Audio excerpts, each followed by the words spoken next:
जय हिंद दोस्तों, स्वागत है आप सभी का आपके अपने परिवार द लॉजिकल साइंस में। मैं हूं आलोक सिंह आतिश और आज के इस वीडियो सेशन में हम लोग बात करने वाले हैं ग्रुप डी साइंस सेट 9 के डिस्कशन की। जी हाँ दोस्तों, इससे पीछे के वीडियो सेशन में हम लोगों ने ग्रुप डी साइंस सेट 8 का डिस्कशन देखा था। दोस्तों आज के इस सेशन में हम लोग 9 की बात करेंगे। और हाँ, आपकी जानकारी के लिए बताना चाहूँगा कि आज के इस सेशन का जो भी क्वेश्चन है उसका PDF आपको कहाँ मिलेगी, ये हमारे टेलीग्राम ग्रुप से मिल जाएगी, जिसका लिंक मैंने नीचे डिस्क्रिप्शन में डाल दिया है, आप वहाँ से जा करके ले सकते हैं। बहरहाल आइए अपने सेशन की शुरुआत करते हैं और चलते हैं पहले क्वेश्चन की तरफ। आपका जो पहला क्वेश्चन है आज के इस सेशन का, क्वेश्चन नंबर 1 क्या पूछा जा रहा है आपसे पूछा जा रहा है कि विद्युत बल्ब के एक फिलामेंट में 10 मिनट में 0.75 एम्पीयर की विद्युत धारा प्रवाहित है। धारा के माध्यम से प्रवाहित होने वाले विद्युत आवेश की मात्रा ज्ञात करें। आपका ऑप्शन दिया हुआ है 450 कूलम, दूसरा ऑप्शन है 225 कूलम, तीसरा ऑप्शन है 270 कूलम और चौथा ऑप्शन है 240 कूलम। क्या होगा इसका आंसर? आपसे क्वेश्चन पूछा जा रहा है कि कोई विद्युत बल्ब है, तो थोड़ा देर के लिए मान लीजिए कि सर ये क्या है, आपका एक विद्युत बल्ब है और इसके फिलामेंट से क्या हो रहा है सर, तो 10 मिनट में इसके फिलामेंट से 10 मिनट में कितना धारा प्रवाहित हो रही है सर, तो 0.75 एम्पीयर की विद्युत धारा प्रवाहित हो रही है। आपसे क्या पूछा जा रहा है कि इससे प्रवाहित होने वाली आवेश की मात्रा कितनी होगी। ध्यान में रखिएगा कि आवेश को हम लोग किससे रिप्रेजेंट करते हैं, तो सर आवेश को हम लोग Q से रिप्रेजेंट करते हैं। और आपसे क्या पूछा जा रहा है, Q इक्वल टू व्हाट। मेरे मित्र आप सभी कहते हैं कि सर हम सबों ने पढ़ा है आवेश इक्वल टू क्या होता है, तो सर IT होता है। आवेश इक्वल टू क्या होता है, IT होता है, यानी कि विद्युत धारा और समय का गुणनफल क्या कहलाता है, आवेश कहलाता है। आपके क्वेश्चन में समय भी दिया हुआ है और धारा भी दिया हुआ है, दोनों को गुना कर देंगे आपका आंसर आ जाएगा। लेकिन मेरे मित्र ध्यान में रखिएगा, जब भी न्यूमेरिकल क्वेश्चन सॉल्व करते हैं तो जितने भी फिजिकल क्वांटिटी होते हैं उसको हम लोग क्या करते हैं सर, सेम यूनिट में रखते हैं। यहाँ पे जो आपका टाइम दिया हुआ है ये किस में है सर, तो आप सभी कहेंगे सर मिनट में दिया हुआ है, तो क्या करेंगे इसका, तो हम लोग इसको सेकंड में चेंज करेंगे और सेकंड में चेंज करने के लिए यहाँ पे 60 से गुना कर देंगे। ये कितना सेकंड हो जाएगा, आप सभी कहेंगे सर 600 सेकंड हो जाएगा। अब आप सभी क्या कहेंगे, आप कहेंगे कि सर हमारा विद्युत धारा दिया हुआ है 0.75 एम्पीयर और समय है 600 सेकंड। जब यहाँ से पॉइंट हटाएंगे तो नीचे क्या हो जाएगा सर, एक पर डबल जीरो हो जाएगा और ये डबल जीरो और ये डबल जीरो क्या हो जाएगा, कैंसिल हो जाएगा। और ध्यान दीजिएगा जब आप 75 और 6 को गुना करेंगे तो आप कहेंगे सर 6 5 30 और 7 6 का 42 3 45। आपका आंसर क्या आ जाएगा सर, 450 कूलम आ जाएगा। यानी कि आपसे जो क्वेश्चन पूछा जा रहा है कि इस फिलामेंट से कितनी आवेश प्रवाहित होगी, आप सभी कहेंगे 450 कूलम आवेश प्रवाहित होगी। तो ये बताइए कि सही आंसर क्या हो जाएगा। आप कहेंगे sir option number A is the right answer of this question. मेरे मित्र ध्यान में रखिएगा, अगर आपसे कोई ये पूछ ले कि जो ये विद्युत बल्ब का फिलामेंट है ये किससे बना होता है, तो आप सभी कहेंगे सर विद्युत बल्ब का जो फिलामेंट होता है वो टंगस्टन से बना होता है। और ध्यान में रखिएगा कि टंगस्टन को हम लोग किससे रिप्रेजेंट करते हैं, तो सर W से रिप्रेजेंट करते हैं। आप कहेंगे सर टंगस्टन को W से क्यों रिप्रेजेंट करते हैं, क्योंकि टंगस्टन का जो ये सिंबल लिया गया है ये इसके लेटिन नेम से लिया गया है। और टंगस्टन का लेटिन नेम क्या होता है, तो गुरुजी इसका लेटिन नेम होता है वॉल्फ्रम। क्या होता है सर, वॉल्फ्रम। तो ये भी आप ध्यान में रखिएगा, आपके एग्जाम के लिए उपयोगी हो सकता है। बहरहाल चलते हैं अगले क्वेश्चन की तरफ। आपका जो अगला क्वेश्चन है, क्वेश्चन नंबर 2, बड़ा ही आसान सा सवाल आपसे पूछा जा रहा है कि डैश अर्धचालक सेमीकंडक्टर है। आपका ऑप्शन दिया हुआ है PB, दूसरा ऑप्शन है GA और तीसरा ऑप्शन है SN और आपका चौथा ऑप्शन है GE। और आपसे पूछा जा रहा है कि डैश अर्धचालक है यानी कि सेमीकंडक्टर है। आप सभी कहेंगे कि सर पहले तो ये बताओ कि ये अर्धचालक क्या होता है, अर्धचालक क्या होता है। ध्यान में रखिएगा, इसी को इंग्लिश में क्या कहते हैं, तो सर सेमीकंडक्टर कहते हैं। और इसके बारे में आप सभी क्या ध्यान में रखेंगे कि अर्धचालक आपका वैसा पदार्थ होता है जिससे इलेक्ट्रिसिटी बहुत ही कम मात्रा में फ्लो होती है। अर्धचालक आपका वैसा पदार्थ होता है जिससे विद्युत धारा क्या होता है सर, बहुत ही कम मात्रा में प्रवाहित होती है। तो इस टाइप के पदार्थ को हम लोग क्या कहते हैं, अर्धचालक कहते हैं। और एक सबसे अहम बात आप ध्यान में रखिएगा कि अर्धचालक किससे बनता है, तो गुरुजी ये उपधातु से बनता है। किससे बनता है सर, उपधातु से बनता है। और उपधातु को हम लोग इंग्लिश में क्या कहते हैं, मेटालाइट कहते हैं। तो आप हमेशा ध्यान में रखेंगे कि वैसे पदार्थ जिससे होकर के कम मात्रा में विद्युत धारा प्रवाहित होती है अर्धचालक कहलाता है। और अर्धचालक किससे बनता है, उपधातु से बनता है। अब आप सभी कहेंगे कि सर तब तो हमारे इस क्वेश्चन का आंसर भी आ जाएगा, बस हम लोगों को यहाँ पे डिटेक्ट करना है, पहचान करना है कि इन चारों में से कौन सा उपधातु है। ध्यान दीजिएगा कि यहाँ पे जो आपका PB लिखा हुआ है ये किसका सिंबल है, आप सभी कहते हैं सर ये सीसा का सिंबल है। ये जो आपका Ga लिखा हुआ है ये किसका सिंबल है? तो सर ये गैलियम का सिंबल है। ध्यान में रखिएगा कि यहाँ पे जो Sn लिखा हुआ है ये किसका सिंबल है? तो सर टीन का सिंबल है। और मेरे मित्र आप सभी कहेंगे कि सर Pb, Ga और Sn ये सब के सब क्या हैं? तो सर ये सब के सब जो हैं ये धातु हैं, यानी कि मेटल हैं। ये सब के सब क्या हैं? मेटल हैं। जबकि आपका जो यहाँ पे Ge लिखा हुआ है ये क्या है सर? तो सर ये जर्मेनियम है। ये क्या है? जर्मेनियम है। और आप सबों को मालूम है जर्मेनियम क्या होता है? तो आप कहते हैं गुरुजी ये तो उपधातु होता है। क्या होता है? उपधातु होता है। तो आपसे जो क्वेश्चन पूछा जा रहा है कि डैश अर्धचालक है, आप सभी क्या कहेंगे कि सर अर्धचालक उपधातु से बना होता है और हमारे ऑप्शन में जर्मेनियम दिया हुआ है, तो जर्मेनियम क्या है सर? अर्धचालक है। तो सही आंसर क्या हो जाएगा? आप सभी कहेंगे sir option number D is the right answer of this question. मेरे मित्र ध्यान में रखिएगा कि आपका जो एलिमेंट होता है, आपका जो तत्व होता है ये कितने प्रकार के होते हैं? तो सर 3 प्रकार के होते हैं। कौन कौन सा?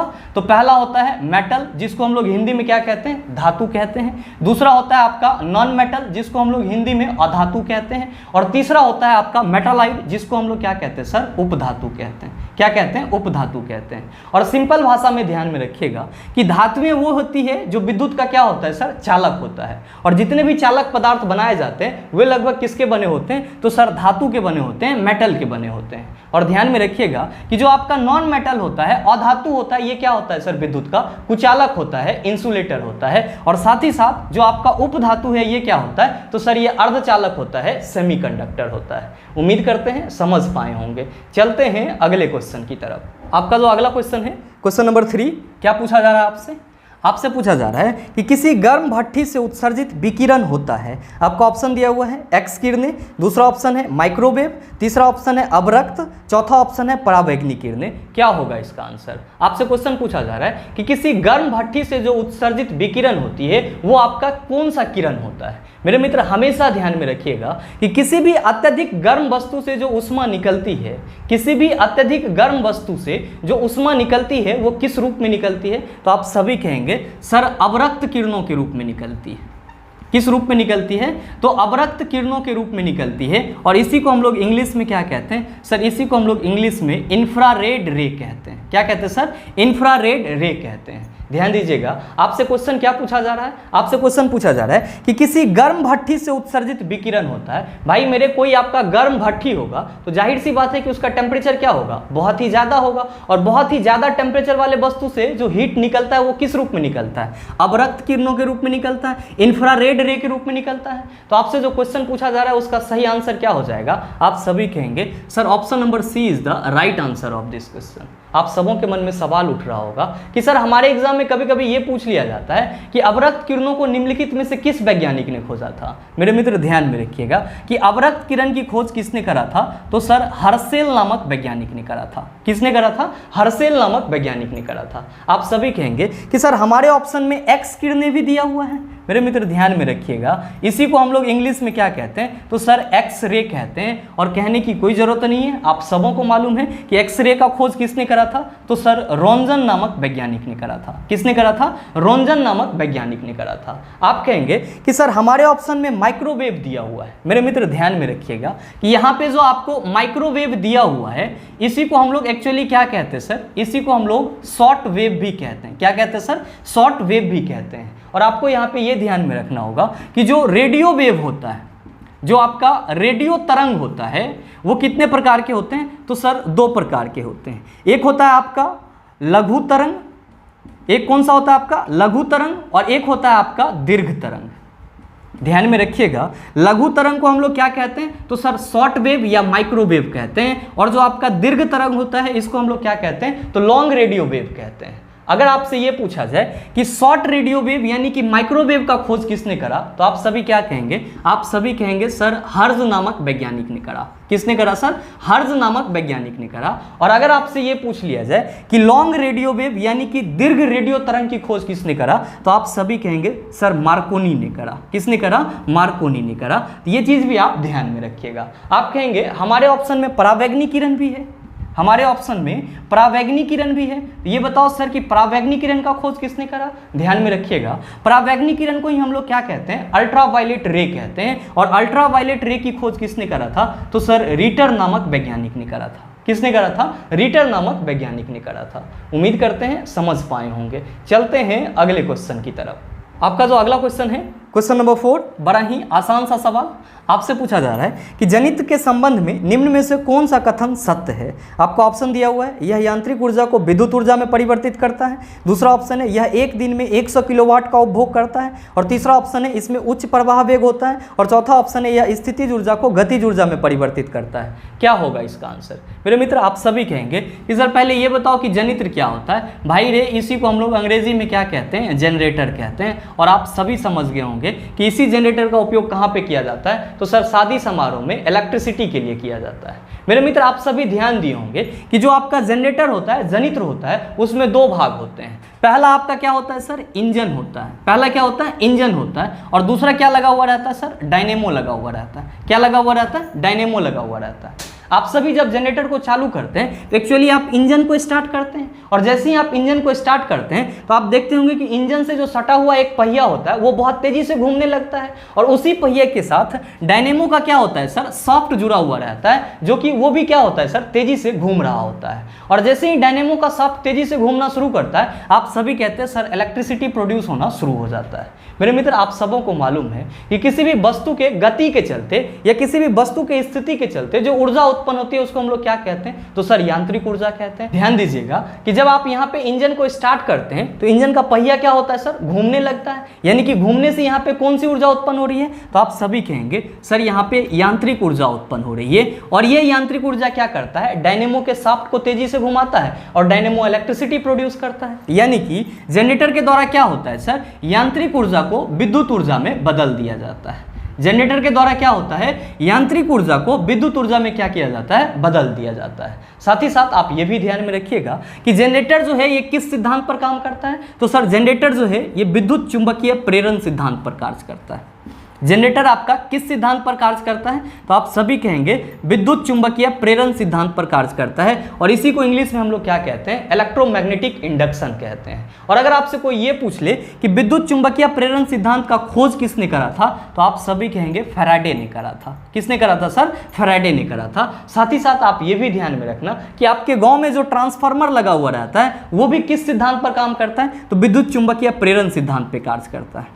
आपके गांव में जो बिजली का ट्रांसफार्मर लगा हुआ रहता है वो भी किस सिद्धांत पर काम करता है? विद्युत चुंबकीय प्रेरण सिद्धांत पर कार्य करता है। आपसे क्वेश्चन क्या पूछा जा रहा है? आपसे क्वेश्चन पूछा जा रहा है कि जनित्र के संबंध में निम्न में से कौन सा कथन सत्य है। आप सभी कहेंगे सर पहला स्टेटमेंट तो बिल्कुल ही सही है, क्योंकि आपने भी अभी जस्ट बताया कि जनरेटर क्या करता है? यांत्रिक ऊर्जा को विद्युत ऊर्जा में परिवर्तित करता है। आपका जो दूसरा ऑप्शन है उसमें कहा जा रहा है कि यह एक दिन में 100 किलोवाट का उपभोग करता है, जो कि बिल्कुल ही गलत है। यहाँ पे तो उपभोग की बात ही नहीं होती है। आपका तीसरा ऑप्शन है इसमें उच्च प्रवाह वेग होता है। सर ये भी गलत है, क्योंकि इसमें उच्च प्रवाह वेग की तो बात ही नहीं होती। और अगर ऐसा होता तो जनरेटर से जो करंट निकलता है उसको हम लोग बहुत दूर तक ले जाते हैं। लेकिन हम लोग क्या कहते हैं कि सर जनरेटर से जो डीसी धारा मिलती है उसको हम लोग बहुत दूर तक नहीं ले जा सकते हैं। तो यहाँ पे उच्च प्रवाह वेग की भी बात नहीं होती है, यानी कि आपका तीसरा ऑप्शन भी गलत है। चौथा ऑप्शन है यह स्थितिज ऊर्जा को गतिज ऊर्जा में परिवर्तित करता है। आप कहेंगे सर ये तो बिल्कुल ही गलत है। तो आप बताइए सही आंसर क्या होगा? आप कहेंगे sir option number A is the right answer of this question. उम्मीद करते हैं समझ पाए होंगे। चलते हैं अगले क्वेश्चन की तरफ। आपका जो अगला क्वेश्चन है, क्वेश्चन नंबर 5, क्या पूछा जा रहा है आपसे? आपसे पूछा जा रहा है कि विद्युत चालक की प्रतिरोधकता इस पर निर्भर करती है। आपका ऑप्शन दिया हुआ है पार अनुभाग का क्षेत्रफल, दूसरा है सभी दिए गए विकल्प, तीसरा है लंबाई और चौथा है आपका सामग्री। क्या होगा इसका आंसर? मेरे मित्र आप सभी कहेंगे कि सर पहले ये बताओ कि प्रतिरोधकता क्या होता है। मैंने आपको पीछे के सेशन में भी बताया है और ध्यान में रखिएगा कि प्रतिरोधकता को हम लोग इंग्लिश में क्या कहते हैं? तो सर इसको हम लोग इंग्लिश में रेसिस्टिविटी कहते हैं। क्या कहते हैं? रेसिस्टिविटी कहते हैं, या फिर हम लोग स्पेसिफिक रेसिस्टेंस भी कहते हैं। और ध्यान में रखिएगा कि प्रतिरोधकता को हम लोग किससे रिप्रेजेंट करते हैं? तो सर रो से रिप्रेजेंट करते हैं। और इसके लिए फॉर्मूला क्या होता है? तो सर इसके लिए फॉर्मूला होता है RA/L। आप सभी कहेंगे यहाँ पे R क्या है? तो ध्यान में रखिएगा ये R जो है ये क्या है सर? तो प्रतिरोध है चालक का। ये क्या है सर? तो चालक का अनुप्रस्थ काट का क्षेत्रफल है। अनुप्रस्थ काट यानी कि आप कह लो क्रॉस सेक्शन एरिया, अनुप्रस्थ काट का क्षेत्रफल है। और ये जो आपका L है ये क्या है सर? तो सर ये तार की लंबाई है। क्या है सर? तार की लंबाई है। और आपका जो प्रतिरोधकता होता है इसका यूनिट क्या होता है, आप सभी कहते हैं सर ओम मीटर होता है। क्या होता है इसका यूनिट, ओम मीटर होता है। और ध्यान में रखिएगा कि किसी भी चालक की जो प्रतिरोधकता होती है वो किस पे डिपेंड करती है, तो सर किसी भी चालक की प्रतिरोधकता चालक के सामग्री पर डिपेंड करती है और साथ ही साथ तापमान पर डिपेंड करती है, यानी कि टेम्परेचर पर डिपेंड करती है। तो आपसे जो क्वेश्चन पूछा जा रहा है कि विद्युत चालक की प्रतिरोधकता इस पर निर्भर करती है, आप सभी कहेंगे सर हमारे ऑप्शन में सामग्री दिया हुआ है, तो जाहिर सी बात है कि प्रतिरोधकता किस पर निर्भर करेगी, सामग्री पर निर्भर करेगी। सही आंसर क्या होगा, आप कहेंगे सर ऑप्शन नंबर डी हो जाएगा। आप सबों के माइंड में चल रहा होगा कि सर हम लोगों ने तो ये भी पढ़ा है कि कोई चीज तार के लंबाई के समानुपाती भी होती है और तार के अनुप्रस्थ काट क्षेत्रफल के व्युत्क्रमानुपाती भी होती है। बिल्कुल पढ़े हैं सर। और आपने जो पढ़ा है वो किसके बारे में पढ़ा है, तो सर प्रतिरोध के बारे में पढ़ा है। किसके बारे में पढ़ा है, प्रतिरोध के बारे में पढ़ा है, जिसको हम लोग इंग्लिश में क्या कहते हैं, तो सर इसी को हम लोग इंग्लिश में रेसिस्टेंस कहते हैं। क्या कहते हैं, रेसिस्टेंस कहते हैं। और प्रतिरोध के लिए क्या रिप्रेजेंटेशन तरीका होता है, तो सर प्रतिरोध को हम लोग आर से रिप्रेजेंट करते हैं। और ध्यान में रखिएगा आप सभी क्या कहते हैं कि सर प्रतिरोध के लिए फॉर्मूला होता है V/I, यानी कि विभवांतर और धारा के अनुपात को क्या कहा जाता है, प्रतिरोध कहा जाता है। और साथ ही साथ आप सभी कहते हैं कि सर किसी चालक की जो प्रतिरोध होती है, किसी चालक की जो प्रतिरोध होती है वो किसके समानुपाती होती है, तो सर चालक के लंबाई के समानुपाती होती है। साथ ही साथ किसी चालक की जो प्रतिरोध होती है वो किसके व्युत्क्रमानुपाती होती है, तो सर तार का जो क्रॉस सेक्शन एरिया होता है, यानी कि चालक के अनुप्रस्थ काट क्षेत्रफल का क्या होता है, चालक का प्रतिरोध व्युत्क्रमानुपाती होता है। तो ये दोनों चीज भी आपके लिए इंपॉर्टेंट है, आप इसका भी ख्याल रखिएगा। साथ ही ध्यान में रखिएगा अगर आपसे कोई ये पूछ ले कि प्रतिरोध का यूनिट क्या होता है, तो मेरे भाई आप सभी कहेंगे कि सर प्रतिरोध का यूनिट ओम होता है, जिसके लिए हम लोग कौन सा सिंबल रिप्रेजेंट करते हैं, तो सर ये सिंबल रिप्रेजेंट करते हैं। उम्मीद करते हैं समझ पाए होंगे। चलते हैं अगले क्वेश्चन की तरफ। आपका जो अगला क्वेश्चन है क्वेश्चन नंबर 6, क्या पूछा जा रहा है आपसे, आपसे पूछा जा रहा है कि एक लेंस में +2.0D की शक्ति है, लेंस की किस्म और इसकी फोकल लंबाई डैश होगी, क्या होगा इसका आंसर। आपसे क्वेश्चन पूछा जा रहा है कि कोई लेंस है, कोई आपका लेंस है और उसकी शक्ति कितना दिया हुआ है, तो सर लेंस की शक्ति जो है वो दिया हुआ है आपको +2.0D। आपसे क्या पूछा जा रहा है कि इस लेंस की फोकल लंबाई क्या होगी, साथ ही साथ ये आपका कौन सा लेंस होगा या लेंस कौन सा होगा, ये चीज़ आपसे पूछा जा रहा है। आप सभी कहेंगे कि सर ये सॉल्व कैसे होगा, आसानी से सॉल्व हो जाएगा। भाई मेरे आप सबों को मालूम है कि लेंस की जो शक्ति होती है, लेंस की जो शक्ति होती है इसका यूनिट क्या होता है, आप सभी कहते हैं डायोप्टर होता है। और डायोप्टर को हम लोग किससे रिप्रेजेंट करते हैं, डी से रिप्रेजेंट करते हैं। अगर याद ना रहे तो मैं यहाँ पे लिख देता हूँ कि लेंस की जो शक्ति होती है उसका यूनिट क्या होता है, डायोप्टर होता है। और डायोप्टर को हम लोग किससे रिप्रेजेंट करते हैं, डी से रिप्रेजेंट करते हैं। आप सबों को यह भी मालूम होना चाहिए कि लेंस की शक्ति, यानी कि लेंस की शक्ति को हम लोग P से रिप्रेजेंट करते हैं। और P के लिए फॉर्मूला क्या होता है, तो आप सभी कहते हैं कि सर किसी भी लेंस की जो शक्ति होती है वो लेंस के फोकस दूरी के व्युत्क्रमानुपाती होती है, यानी कि P = क्या होता है, तो गुरुजी 1/f होता है। आप सभी कहेंगे सर अब तो हम यहाँ से f आराम से निकाल लेंगे, बिल्कुल निकाल सकते हैं। ध्यान दीजिएगा जब आप इसको क्रॉस मल्टीप्लिकेशन करेंगे तो आप कहेंगे सर ये PF = कितना हो जाएगा, 1 हो जाएगा। साथ ही साथ आप कहेंगे कि सर हमको तो F निकालना है, F = क्या हो जाएगा, तो सर 1/P हो जाएगा।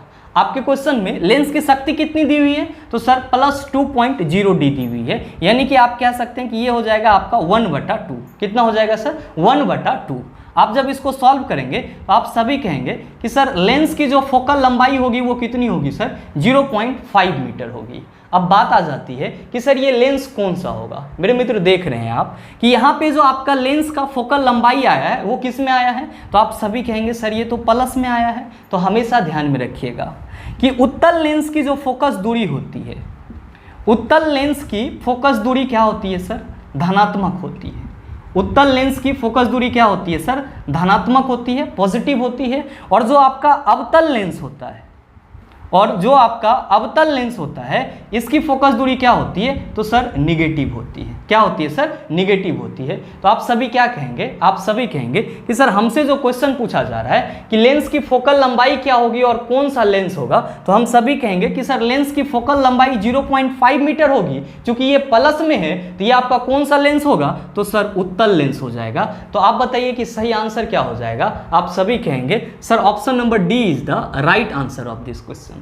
मेरे मित्र आप सबों के मन में खटक रहा होगा कि सर हम लोग उत्तल लेंस की फोकस दूरी को पॉजिटिव बोलते हैं और अवतल लेंस की फोकस दूरी को निगेटिव बोलते हैं, ये किसके चलते होता है? ध्यान में रखिएगा कि दर्पण हो या लेंस हो, उसके फोकस दूरी को जो हम लोग धनात्मक या ऋणात्मक कहते हैं वो किसके अनुसार सर? तो सर चिन्ह परिपाटी के अनुसार। किसके अनुसार कहते हैं? चिन्ह परिपाटी के अनुसार कहते हैं। तो ये भी आपके लिए इंपॉर्टेंट है, आप इसका भी खास ख्याल रखिएगा।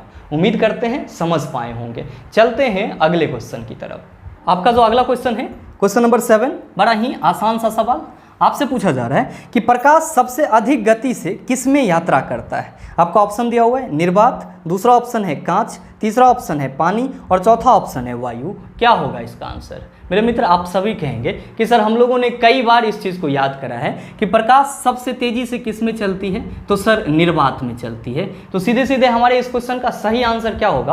आप कहेंगे सर ऑप्शन नंबर ए हो जाएगा। मेरे मित्र अगर आपसे कोई ये पूछ दे कि प्रकाश की गति निर्वात में कितनी होती है, तो आप सभी क्या कहेंगे? आप सभी कहेंगे सर प्रकाश की गति निर्वात में 3 × 10⁸ मीटर पर सेकेंड होती है। ध्यान में रखिएगा, अगर आपसे कोई ये पूछ दे कि प्रकाश की गति कांच में कितनी होती है, प्रकाश की गति कांच में कितनी होती है, तो आप सभी क्या कहेंगे? आप सभी कहेंगे कि सर प्रकाश जो है कांच में 2 × 10⁸ मीटर पर सेकेंड के स्पीड से चलती है। और साथ ही अगर आपसे कोई ये पूछ ले कि प्रकाश की गति पानी में कितनी होती है, तो आप सभी क्या कहेंगे? आप सभी कहेंगे सर प्रकाश की गति पानी में 2.25 × 10⁸ मीटर पर सेकेंड होती है। कितनी होती है सर? 2.25 × 10⁸ मीटर पर सेकेंड होती है। और ध्यान में रहे, जब आपसे कोई ये पूछ दे कि प्रकाश की गति वायु में कितनी होती है, तो आप सभी क्या कहेंगे? सर लगभग निर्वात के बराबर होता है। और ध्यान में रखिएगा कि प्रकाश की गति निर्वात को छोड़ करके जिस माध्यम में होगी वो क्या होगी सर? निर्वात से हमेशा कम ही होगी, कभी भी निर्वात के बराबर नहीं हो सकती है। तो आप कहेंगे कि सर जब हम लोग प्रकाश की गति वायु और निर्वात में कहते हैं बराबर होता है, तो कुछ तो कम होता होगा। भाई मेरे होता है। और आप सभी ध्यान में रखेंगे कि प्रकाश की गति वायु में कितना कम होता है, तो सर निर्वात से 0.03% कम होता है। प्रकाश की गति वायु में कितना कम होता है? तो निर्वात से 0.03% कम होता है। यह भी आप ध्यान में रखेंगे। साथ ही साथ अगर आपसे कोई ये पूछ ले कि प्रकाश की चाल को किसने बताया था सबसे पहले, प्रकाश की चाल को सबसे पहले किसने बताया था, तो आप सभी कहेंगे सर प्रकाश की चाल को सबसे पहले रोमर नामक वैज्ञानिक ने बताया था। उम्मीद करते हैं समझ पाए होंगे। चलते हैं अगले क्वेश्चन की तरफ। आपका जो अगला क्वेश्चन है क्वेश्चन नंबर 8, बड़ा ही आसान सा सवाल आपसे पूछा जा रहा है कि जैसे ही एक तरल पदार्थ की मुक्त सतह से गहराई बढ़ती है, तरल द्वारा डाला गया दबाव डैश। आपका ऑप्शन दिया हुआ है 0 हो जाता है, दूसरा ऑप्शन है कम हो जाता है, तीसरा ऑप्शन है बढ़ जाता है, चौथा ऑप्शन है अपरिवर्तित रहता है। क्या होगा इसका आंसर? मेरे मित्र आप सभी कहते हैं कि सर द्रव के द्वारा भी क्या होती है? दाब एग्जर्ट की जाती है, यानी कि दाब लगाया जाता है। और आप सभी कहते हैं कि सर द्रव के अंदर का जो दाब होता है, द्रव के अंदर का जो दाब होता है वो किसके बराबर होता है? तो सर HdG के बराबर होता है। आप सभी क्या कहते हैं? आप सभी कहते हैं कि सर ये H जो है ये क्या है? गहराई है। और ये D क्या है सर? तो सर द्रव का घनत्व है। और ये G क्या है सर? तो सर ये गुरुत्वीय त्वरण है। क्या है सर? गुरुत्वीय त्वरण है। मेरे मित्र ध्यान दीजिएगा, आप इसको ऐसे भी समझ सकते हैं, जैसे कि मान लीजिए कि ये आपका कोई कंटेनर है और इसमें क्या रखा हुआ है सर? वाटर रखा हुआ है। तो ये जो वाटर है, ये जो अपने अंदर दबाव डालेगा इस कंटेनर के पेंदी पे, वो कितना दबाव डालेगा सर? तो HdG के बराबर दबाव डालेगा, जहां पे H क्या है? गहराई है, D क्या है? द्रव का घनत्व है, और G क्या है सर? गुरुत्वीय त्वरण है। मेरे मित्र आप सभी ये भी कह सकते हैं कि सर द्रव के अंदर का जो दाब होता है वो गहराई के समानुपाती होता है। क्यों? क्योंकि द्रव के अंदर का दाब किसके बराबर है? HdG के बराबर है। तो कोई भी द्रव होगा तो उसका डेंसिटी तो फिक्स ही होगा, साथ ही साथ गुरुत्वीय त्वरण तो फिक्स ही रहता है। बदल कौन सकता है? तो सर गहराई बदल सकता है। तो हम ये कह सकते हैं कि द्रव के अंदर का दाब किस पे डिपेंड करता है? तो सर गहराई पे डिपेंड करता है। और हम सभी क्या कहते हैं कि सर द्रव के अंदर का दाब गहराई के समानुपाती होता है। मतलब ये हुआ कि अगर गहराई बढ़ा देंगे तो द्रव का दाब भी क्या होगा? बढ़ जाएगा। और अगर गहराई घटा देंगे तो द्रव का दाब भी क्या हो जाएगा? घट जाएगा। तो आपसे जो क्वेश्चन पूछा जा रहा है कि जैसे ही एक तरल पदार्थ की मुक्त सतह से गहराई बढ़ती है, तरल द्वारा डाला गया दबाव डैश हो जाता है। आप सभी कहेंगे बढ़ जाता है। तो सही आंसर क्या होगा? आप कहेंगे sir option number C is the right answer of this question.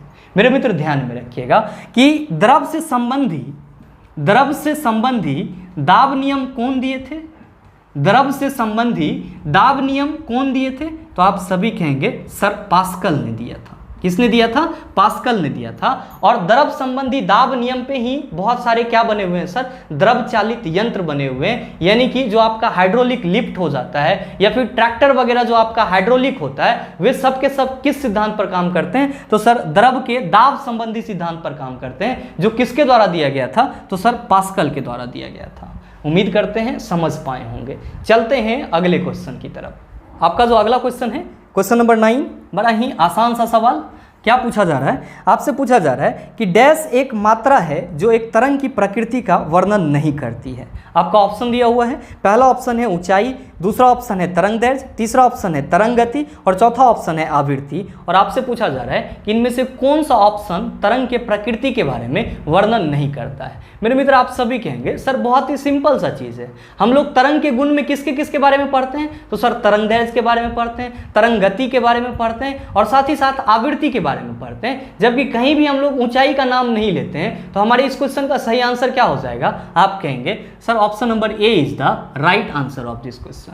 बाकी आप सबों को मालूम है तरंग दैर्घ्य को हम लोग किससे रिप्रेजेंट करते हैं? तो गुरुजी लैम्डा से रिप्रेजेंट करते हैं। और जो तरंग का वेग होता है उसको हम लोग किससे रिप्रेजेंट करते हैं? भी से करते हैं। और ध्यान में रखिएगा तरंग के वेग को ही हम लोग क्या कहते हैं? तरंग की गति भी कहते हैं। और साथ ही साथ आपके ऑप्शन में जो आवृत्ति दिया हुआ है उसको हम लोग किससे रिप्रेजेंट करते हैं? न्यू से रिप्रेजेंट करते हैं। उम्मीद करते हैं समझ पाए होंगे। चलते हैं अगले क्वेश्चन की तरफ। चला इस सेशन को हम लोग यहीं तक रखते हैं। रीज़न ये है कि जब इस सेशन को शूट करना स्टार्ट किए थे तो उस वक्त नॉर्मली ऐसा लग रहा था कि सर्दी खांसी होगा, कुछ ज़्यादा प्रॉब्लम थी नहीं। लेकिन 9 क्वेश्चन सॉल्व करने के बाद एनर्जी जब पूरी तरह से रिड्यूस हो गया तो अब जब भी बोलने का कोशिश कर रहे हैं नाक से सीधे पानी आ जा रहा है। तो ऐसे सिचुएशन में वीडियो बनाना थोड़ा सा मुश्किल लग रहा है, तो हम लोग इसको यहीं पर रखते हैं। आप लोगों को परेशान होने की ज़रूरत नहीं है। जैसे ही तबीयत में सुधार होता है आपके कल के वीडियो में आज का जो बचा हुआ 16 क्वेश्चन है वो आ जाएगा। और वीडियो बनाना ये इसलिए भी ज़रूरी था क्योंकि मैंने आप सबों से कल वादा किया था कि अब हम लोग 2 वीडियो देखेंगे। तो खैर वादा किए थे तो उसको तो निभाना पड़ेगा। तो आज के लिए आप इतना सा कष्ट सहिएगा। बाकी हम लोग अगले वीडियो से जब तबीयत पूरी तरह से सही हो जाएगा तो हम लोग आगे 25 क्वेश्चन कर लेंगे। बहरहाल उम्मीद करते हैं यहाँ तक के जितने भी क्वेश्चन थे उसको आप समझ पाए होंगे। अब इस टाइप का प्रश्न अगर आपको दोबारा मिल जाएगा तो आप उसका सॉल्यूशन भी आसानी से कर लेंगे। साथ ही उम्मीद करते हैं कि वीडियो आपको अच्छा लगा होगा।